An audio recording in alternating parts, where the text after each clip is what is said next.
ஆகவே நானும் இல்லை சாய், நான் கூடவே உந்தன் பிள்ளை சாய். ஆமாலையை தினம் பூமாலையா சூடும் மனம் நீ வாழும் தலம். திருவடி தேடி வருபவர் கூடி எவரையும் ஏற்கும் தலமே ஷீரடி. அவர்களில் நானும் இல்லையோ, என் நிலை காணவில்லையோ, கண்டும் சிலையும் நிலையோ.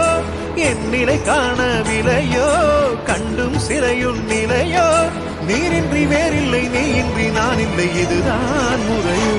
விடுகதைதான் வாழ்வா, விடை தெரியா தேர்வா, பதில் சொல்ல பாபாவா.